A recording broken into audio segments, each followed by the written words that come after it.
अस्सलामुअलैकुम, नमस्ते, सत श्री अकाल। उम्मीद करता हूँ ठीक हो गए, खुश हो गए। मैं हूँ तारिक नाज़ी, मेरे साथ मौजूद हैं। अस्सलाम वालेकुम, नमस्ते, सत श्री अकाल। मैं हूँ सवेरा खान।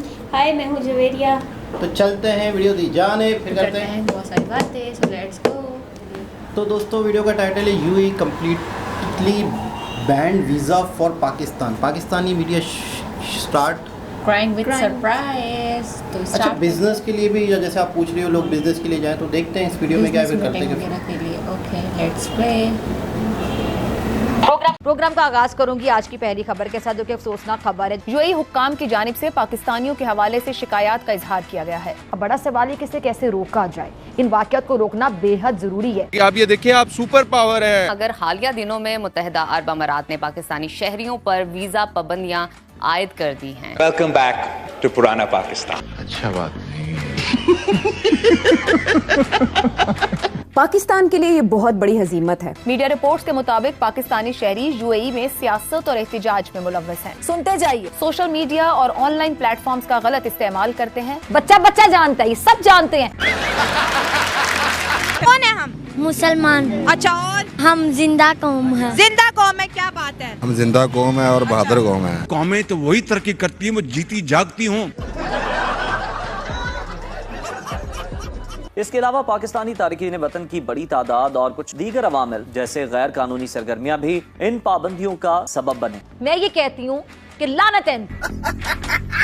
अनफॉर्चुनेटली इस मुल्क का हशर ये कर दिया है कि आज इसको छोड़ने के अलावा यहाँ के नौजवान के पास कोई चारा नहीं है। तो अब ऐसा हो गया है कि यूएई का वीजा मिलना अचानक से, और वाकई अचानक से, बिल्कुल मुश्किल हो गया है। मतलब बहुत सारे पाकिस्तानी जो हैं ये इसकी शिकायत भी कर रहे हैं। हद तक इस तरह से है कि हमारा साथ बैठा मुल्क, हमारा हमसाया, हमारा पड़ोसी, वो इस तरह की रिपोर्ट्स का बड़े पैमाने पर मजाक उड़ा रहा है। एक मामला जिस पर तमाम लोगों को, तमाम सियासी जमातों को, सबको एक पेज पर आना होगा, क्योंकि ये मुल्क का सवाल है। तो कहते हैं ना कि हम पहले ही मरे हुए हैं, मरे को मारे शामदार। एक तो हमारी इकोनॉमी की हालत ये, और उस पर इस तरह से मजाक करना, ये वाले काम क्यों हो रहे हैं? पाकिस्तान की सिर्फ इकोनॉमी इस बात की जिम्मेदार है? इसकी हालिया मिसाल पासपोर्ट की आलमी रैंकिंग में पाकिस्तान की मजीद तनज़्ज़ुली की सूरत में सामने आई। बात करी जाए पाकिस्तानी पासपोर्ट की, थूकता नहीं है पाकिस्तान के पासपोर्ट के ऊपर। दुनिया का सबसे चौथे नंबर का वाहियात पासपोर्ट अगर किसी मुल्क का है तो वो पाकिस्तान का है। ये हमारी बहुत बड़ी अचीवमेंट है। उन बेचारे पाकिस्तानियों के लिए जो कि इस पासपोर्ट को लेके बाहर जाते हैं, ना उनकी कोई इज्जत की जाती है, स्टीरियोटिपिकल एटीट्यूड उनकी तरफ रखा जाता है, डबल सर्च किया जाता है एयरपोर्ट के ऊपर। हर कोई शक की निगाह से देखता है कि आप यहाँ करने क्या आए हैं। क्या शर्मिंदगी की बात है, क्या शर्मिंदगी की बात है। मुझे सिर्फ इतना बता दें आप, कौन दुनिया का मुल्क ऐसे करता होगा? Which country on earth does like this जो हम करते हैं? बैरूनी दबाव है कि पाकिस्तानियों को कम से कम तर आने दिया जाए यूएई के अंदर, और ज्यादा भारतीय, अब बहुत सारे लोग वहाँ पर जा रहे हैं। इमाराती हुकूमत की पॉलिसीज पर तनकीद करते हैं। सुनते जाइए। नौकरियों के ख्वाहिशमंद बाज पाकिस्तानी डिग्रियों की जाली तस्दीक के साथ आते हैं। तो ये वाकई बहुत बड़ी अचीवमेंट है। आगे बढ़ते हैं। देखिए, मैं पाकिस्तान के टैलेंट को बयान करता हूँ। आए बाएं शाएं, पाकिस्तान इंशाअल्लाह तो रहा है और सुपर पावर बनने जा रहा है। सुपर पावर मतलब आप समझ सकते हैं कि सुपर पावर, कौन सी सुपर पावर? सुपर पावर इंशाल्लाह पाकिस्तान है। गांजा गांजा दुनिया पाकिस्तान आना चाहती है, पाकिस्तान में सरमायाकारी चाहती है। मैं जरा इसको बताना चाहूंगी कि पाकिस्तान का पासपोर्ट दुनिया का बदतरीन पासपोर्ट की लिस्ट में टॉप 5 में आता है। कुछ पाकिस्तानी शहरियों ने जालसाजी से शनाख्ती कार्ड और पासपोर्ट में भी रद्दोबदल किया।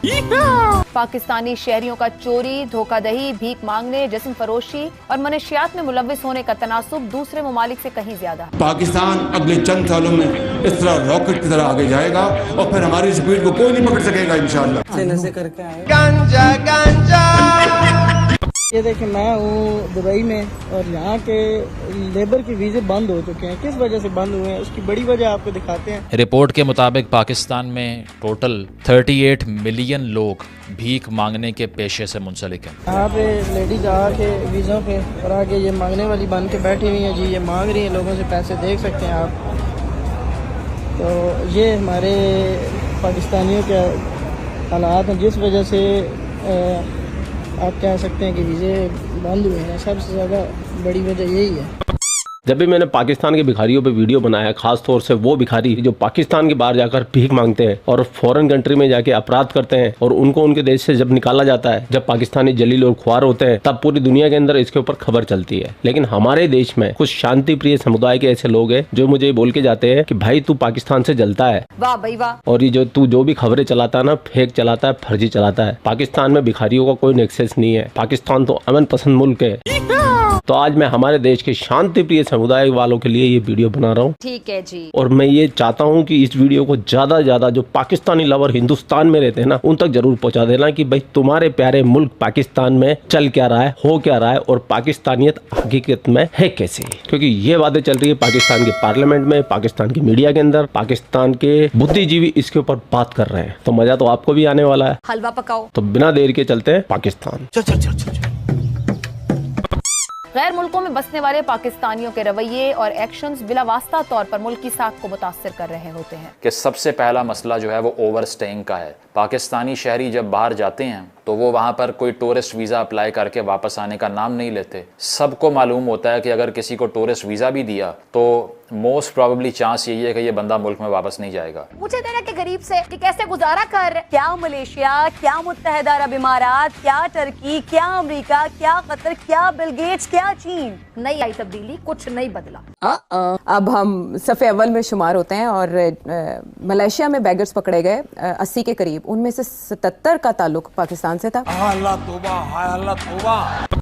जबकि सोमालिया, नेपाल, बांग्लादेश, फलस्तीन, एथियोपिया, सूडान और लीबिया जैसे ममालिक का पासपोर्ट भी पाकिस्तान से बेहतर है। इराक में 50,000 से लेकर 1 लाख के करीब ज़ायरीन जो है वो पिछले कुछ सालों में गए, उनका ट्रैक ही नहीं मिल रहा, वो वापस ही नहीं आए जहां पर उनकी रेजिडेंस थी। इसके लिए बड़ी बड़ी मिसालें भी हैं जो हमें ह्यूमिलिएट कर चुकी हैं। जिस तरह के हम देखते हैं कि बहुत से फ्लाइट अटेंडेंट या एयर स्टूवर्ड जो होते हैं, जो एयरलाइंस का स्टाफ होता है, वो वहाँ पर अक्सर उतर के गायब हो जाता है, वापस नहीं आता। बहुत मरतबा ये खबरें हमने सुनी। ये खबर भी हम देख चुके हैं कि 2 पाकिस्तानी बॉक्सर अभी कॉमनवेल्थ गेम्स में 3 साल या 2 साल पहले की बात है, गए, गायब हो गए, यूरोप में जाके वापस नहीं आए। इसके साथ साथ 1994 की एक मिसाल है कि पाकिस्तान ने स्विमिंग टीम भेजी, 14 मेंबर थे उसके जापान, और 14 के 14 गायब हो गए और आज तक नहीं मिले कि कहाँ गए। इतनी डेस्परेशन है कि अगर कोई पाकिस्तानी शहरी किसी इंटरनेशनल ज़मीन के ऊपर उतरता है तो फिर वहाँ पर वो पूरी कोशिश करता है कि अब वापस ना जाना मुझे पड़े। आप ये देखिए, आप सुपर पावर है। हम पाकिस्तानी हैं और मुसलमान हैं। जबरदस्त। और पता नहीं। 4-5 सालों में हम सारे पाकिस्तानी चांद पे पहुंच जाएंगे। इन अंधेरों में भी मंजिल तक पहुंच सकते हैं हम। जुगनुओं को रास्ता तो याद होना चाहिए। ये कैसी बात की आप? ये बातें बताई नहीं जाती, नजर लग जाती है। ये ऐसी बात है, चांद पे आपको ये फूड, गिजा, मिठाई, ऑक्सीजन, हवा, पानी, बिजली, ये चीजें वहाँ पे नहीं मिलेंगी। तो और 4-5 सालों में आपको ये पाकिस्तान में भी नहीं मिलेंगी। इसके अलावा यूएई ने भी कहा है कि आप अल्लाह का वास्ता है, आप यहाँ पर हुनरमंद अफराद भेजें। आप जो भेजते हैं वो हुनरमंद भी नहीं होते और दूसरा वो जराइम पेशा होते हैं, जेब कतरे बन जाते हैं। इस तरह की बहुत सी रिपोर्ट्स जो हैं वो ओवरसीज पाकिस्तानी की जो मिनिस्ट्री है वहाँ पर डिस्कस हुई, इनकी तरफ से ब्रीफिंग दी गई। गुज़िश्ता साल के मुकाबले में इस साल पाकिस्तानी पासपोर्ट 11 दर्जे तनज़्ज़ुली का शिकार हुआ है। इस पासपोर्ट के ऊपर प्राउडली हम लिखते हैं कि ये जो मुल्क है जिसमें इस्लामिक रिपब्लिक ऑफ पाकिस्तान की टर्म यूज़ की जाती है, तो उसमें कोट एंड कोट ये लिखा होता है कि this passport is valid for all countries except for Israel. Israel के अलावा ये पासपोर्ट दुनिया में हर जगह वैलिड है, लेकिन बाकी दुनिया भी आपके पासपोर्ट को कितना वैलिड समझती है ये रैंकिंग बता रही है। और इसराइल के पासपोर्ट की अगर हम बात कर लें तो वो दुनिया का 15वां सबसे बेहतरीन पासपोर्ट है। साथ साथ ये कि आपको इस पासपोर्ट के ऊपर जो पाकिस्तानी पासपोर्ट है, सिर्फ 34 ममालिक में 34 कंट्रीज़ अलाउ करते हैं कि आप वीज़ा फ्री एक्सेस कर सकें, यानी कि बगैर वीज़ा के या अराइवल वीज़ा के आप जो हैं वो एक्सेस कर सकते हैं सिर्फ 34 ममालिक को 200 प्लस कंट्रीज़ में से। इसराइली पासपोर्ट पे आप दुनिया के 165 कंट्रीज़ में जा सकते हैं विदाउट अ वीज़ा। लेकिन हमारी आप एक लिहाज से आप ये देख लीजिए कि हमारी जो प्राइड है, जो नेशनल प्राइड है, वो कितनी ज़्यादा है और हमारे पैर जो हैं वो ज़मीन पे कितने अंदर धंस चुके हैं। पाकिस्तान के अलावा कोई मुल्क, पाकिस्तानी अवाम के अलावा कोई माई का लाल, कोई कंट्री जो बोलती है कि हम सुपर पावर हैं, पता नहीं कौन सी जंग लड़ रहे हैं अपने ही लोगों के खिलाफ। बगैर बिजली, बगैर चीनी, बगैर आटे, बगैर पेट्रोल, बगैर गैस, बगैर सिक्योरिटी, बगैर जॉब, मईशत मजीद नीचे जाएगी। इसके बगैर रह के दिखा दे कोई काम। नो। ये एजाज सिर्फ पाकिस्तान की कौम को हासिल है जो इसके बगैर रह रही है। पाकिस्तान अल्लाह के नाम से बना है, ला इलाहा इल्लल्लाह, अल्लाह के कलमे के नाम से बना है। सुपर पावर ये है। हमारे पास जो कलमा है ना, ला इलाहा इल्लल्लाह, वो हमारे पास जो उसका जुनून है ना, कलमे का जज्बा और जुनून, जज्बा और कलमा पढ़ के बना के तुमने कौन सा तीर मार लिया यार? सिर्फ हम कलमे की वजह से बचे हुए हैं। अल्हम्दुलिल्लाह मुसलमानों का मुल्क पाकिस्तान, जमहूरिया पाकिस्तान। आपसे समझदार ना पागल होते हैं। आप ये देखिए, आप सुपर पावर है, आप एटॉमिक पावर है। अगर आप अमेरिका के आगे खड़े हो जाए ना कि हम तुम्हारे साथ जंग कर रहे हैं, वो कुछ कर ही नहीं सकते। डॉलर्स कहाँ से आएंगे फिर? यही तो वो बात है ना कि आप अपनी अपनी वर्त बनाए। कैसे? हम भिखारी लोग हैं। भिखारी लोग हैं, अच्छा। हम दूसरे मुल्क से चंदा मांगते हैं। चंदे पे चल रहे हैं। चंदे पे चल रहे हैं। अपना कमाते हैं, अपना खाते हैं, फिर कहाँ से भिखारी? अल्हम्दुलिल्लाह हम खाना खा के सोते हैं। क्या बात है? आपकी बात नहीं कर रहे, मुल्क की रेपुटेशन की बात कर रहे हैं वो। भिखारी को कौन पूछता है? पाकिस्तान तो इस मुकाबले में पीछे है कि हर मुकाबले में हर लिहाज से पीछे है। पार्टी बदल लिया साला। कि ये इन्होंने अपनी कोई पहचान नहीं रखी कि हम इस चीज तरीके से जाना जाए। तो यही है कि हर किसी के टुकड़ों पे, जैसे कह रहे हैं, टुकड़ों पे पल रहे हैं। चंद व्यूज के लिए, चंद डॉलर्स की खातिर गलत, झूठी, जाली खबरें फैलाते हैं आप। अपने मुल्क के बारे में गलत बातें भी कर जाते हैं आप लोग। अच्छा, कितनी बड़ी ये बेगैरती है, शर्म नहीं आती आप लोगों को? किसी के प्रोपेगेंडे को फरोग देते हैं, शर्म नहीं आती आप लोगों को? बेशर्मो। पूरा वीडियो आपने देख लिया? मजा आया? तो सब्सक्राइब कर लो। और भी ज्यादा मजा आया तो शेयर भी कर दो। और भी ज्यादा और मजा आया तो 5-6 कमेंट एक साथ ही ठोक दो। जी जनाब, ये था बहुत ही पुराना मामला, मुद्दा। वीडियो नया है लेकिन ये मामला काफ़ी पुराना है। लेकिन अब शायद वक्त के साथ साथ शायद यूएई जो है वो पाबंदियाँ बढ़ाता जा रहा है। मिसाल के तौर पे पहले मैंने कुछ दिनों पहले सुना था कि पंजाब के कुछ शहर, अंदरून सिंध के कुछ शहर, यानी जैसे बड़े शहर है ना, पढ़े लिखे लोग जाते हैं कराची से या लाहौर से या इस्लामाबाद से, तो एक एजुकेटेड लोग, स्किल बेस्ड लोग जाते हैं तो उनकी परमिशन थी। लेकिन मैंने सुना था कि यूएई ने कुछ शहरों को तो बैन ही कर दिया कि अगर उनके पासपोर्ट पे एड्रेस ये लिखा होगा ना फलाना फलाना, क्योंकि वहाँ से जोक दर जोक लोग भीख मांगने के लिए पूरे के पूरे टोले आ रहे थे।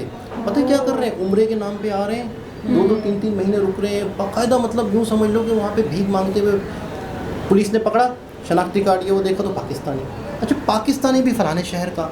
जैसे एक चीज़ होती है, जो चीज़ किसी मुझे एक नई चीज़ पता चली, मैंने अपने दोस्तों को बताई, तो मेरे शहर में वो फैलेगी ना, मेरे इलाके में फैलेगी, मेरे सर्कल में फैलेगी, फिर आस्ते आस्ते उस शहर के लोग ना वहाँ ज़्यादा पकड़े जाएंगे। तो कुछ शहरों पे बाकायदा यूएई में पाबंदी लग गई थी, बड़े शहरों को छोड़ के। लेकिन अब शायद पाबंदी और बढ़ाते जा रहे हैं। लेकिन जब पाकिस्तानी क्राइम करते हुए मिलेंगे, जब पाकिस्तानी वहाँ भीख मांगते हुए मिलेंगे, तो दुनिया पाबंदी लगाएगी, जिसमें सब पाकिस्तानी ऐसे नहीं हैं कि और वहाँ जाके भीख मांगे। सेल्फ रिस्पेक्ट भी होती है, लेकिन मुल्क पूरा बदनाम होता है। ऐसा ही मुल्क पूरा बदनाम। अब जैसे वो स्विमिंग की टीम का बता रहे थे, 14 लोग गए वहीं पर ही खो गए। मतलब क्या यार, अगर आप जा रहे हो, मैं तो कहूँगी कि अगर आप जा रहे हो किसी मुल्क में तो भीख मांगने क्यों जा रहे हो? कोई जॉब ही कर लो, जॉब नहीं मिल रही है, कहीं सर्च करो, कुछ भी कर लो, कोई काम कर लो, लेकिन भीख मांगने के लिए क्या मतलब यार? अपने मुल्क को बदनाम कर रहे हो। इल्लीगल जैसे किसी स्पोर्ट के साथ आप जुड़ के गए हो। अब जैसे फर्ज करें कि 14 लोग स्पोर्ट टीम में गए थे, तो उसकी रजिस्ट्रेशन हुई होगी ना ओलंपिक में किसी चीज़ में, तो वापसी के लिए वो है ही नहीं। तो इन फ्यूचर हमें कोई इनवाइट करेगा बड़े बड़े स्पोर्ट्स में? यूरोप में कहीं पे नहीं करेंगे। वो कहेंगे ये मुल्क ही करप्ट है। जब हमारे 14 लोग हैं, वो 14 लोगों ने करप्शन की या गलत काम किया, तो पूरा मुल्क ही करप्ट कहलाता है। तो ये मतलब यूँ समझ लो करप्शन नॉर्मल हो गई। बिल्कुल ऐसा। एयर होस्टेस वाला सीन आपने सुना होगा। वो क्या सुना था? कि वो जो लड़कियां गई थी एयर होस्टेस और वापस नहीं आई। एयर होस्टेस लड़कियाँ बाकायदा उन्होंने इतनी चालाक थी, उन्होंने थैंक यू PIA लिखा। उन्होंने पर्ची बनाई, बेड पे रख के चले गए, थैंक यू PIA, मतलब PIA ना यार। लेकिन गुर्बत भी तो इतनी है। अरे हमारे भी, लेकिन यार ऐसे मुल्क की इज्जत खराब होती है ना। आप सिर्फ खुद नहीं जाते, आप पूरा कंट्री आप पे आपका नाम खराब होता है पूरे मुल्क का। बच्चा नहीं बोल रहा कि हम मुसलमान हैं, हम जिंदा हैं, और बाकी पता नहीं क्या है। बाकी पता नहीं क्या है। ये सच है। ये बड़े बड़े लोगों को अब कह रहे हमारे पास जज्बा ईमानी है, ईमान है। अरे सिर्फ ईमान है तो क्या आप सुपीरियर हो? मतलब आप दुनिया के एक आला तरीन लोग हो, आप कुछ भी करो, मतलब आप कुछ बनाओगे नहीं, आप दुनिया के लिए कुछ करोगे नहीं, आप अपने लिए कुछ नहीं करोगे, आप सिर्फ ये कहते रहोगे अल्लाह हमारे साथ है। अल्लाह किसके साथ है? अल्लाह क्यों है? अच्छा, अगर ऐसा होता कि यार सिर्फ मुसलमान होते हुए अल्लाह हमारे साथ होता तो आज यहूदी इतने कामयाब क्यों हैं? एप्पल उनका मोबाइल है, पूरी टेक्नोलॉजी उनके पास है, सेटेलाइट उनके पास है, मोबाइल टेक्नोलॉजी, दुनिया की कोई भी इलेक्ट्रॉनिक चीज़ देख लो, कोई मुसलमान थोड़ी बना रहा है। तो फिर उनके साथ कौन है? अरे तो अल्लाह ने भी तो ये नहीं बोला ना कि बस आप मेरी इबादत करोगे या आप मुझे मानोगे, मैं आपको ये दूंगा ये दूंगा ये दूंगा। इबादत वो एक अलग चीज़ है, अल्लाह को मानना, अल्लाह खुद भी कहते हैं, मतलब वो एक अलग चीज़ है। ये जो कामयाबी नाकामी ये जो है ये आपकी मेहनत पे होती है, आपकी कोशिश पे होती है। मुझे तो एक बंदा कह रहा था ना कि हम मुसलमान हैं, हम एक बंदा और इंडिया के 1000 बंदों पे काफ़ी है। ऐसा नहीं होता, मतलब कॉमन सेंस से यार हम इतने हम समझो ख्वाबों की दुनिया में जी रहे हैं। मतलब एक मुसलमान है, उसके पास है शदीद जज्बा, और हम 1000 इंडिया वाले पे काबू कर जाएगा वो, यानी सबको मारेगा वो। अजीब मुंह से आग निकाल जहालत है, ये ज़्यादा जहालत है, अजीब जहालत भरी पड़ी है कौम के अंदर हमारे। कुछ लोगों की वजह से सब बदनाम है, सब बदनाम है। पता नहीं कब सुधरेंगे, पता नहीं कौन सा दिन होगा जिस दिन ये सुधरेंगे। मेरे ख्याल से पूरी दुनिया खत्म हो जाएगी। अच्छे खासे जो स्किल बेस्ड लोग हैं जो UAE कहीं जा सकते हैं बिजनेस के लिए, कारोबार के लिए, इनकम के लिए, तो जिन्होंने बदनाम से वो भी नहीं जा सकते, उनका भी बेचारा का मसला हो गया। यही है, मतलब यार क्या है, कैसे लोग हैं ये लोग पाकिस्तानी? क्यों पैदा हो गए मैं यहाँ पर, क्यों हम पैदा हो गए यहाँ पर? नहीं, ये तो है कि हम जो पैदा हो गए हैं, अब पैदा हो गए, अब हमें इसको बेहतर करना है। हम नहीं कर सकते, हम कैसे कर सकते हैं? अरे नहीं, सब यही बोल के फिर बाहर चले जाते हैं। अरे यार एक बंदे से कुछ नहीं होगा, हम बाहर जा रहे हैं। ये बिल्कुल सही कह रही है करके जा रहे हैं। हर प्रोफेशनल बंदा जो थोड़ा सा बेहतर है, वो एक मुल्क छोड़ दे रहा है। अच्छा, जिसके पास पैसे वो मुल्क छोड़ रहा है सच में, ऐसा ही तो इस वजह से मुल्क में सिर्फ कचरा कचरा कचरा है। दोबारा किसी और वीडियो के साथ, मैंने अपने आप को कचरा नहीं बोला है, दोबारा मैं भी कचरा नहीं हूँ। दोबारा किसी और वीडियो के साथ आपसे मुलाकात होती है। जब तक के लिए ख्याल रखें, अल्लाह हाफिज़।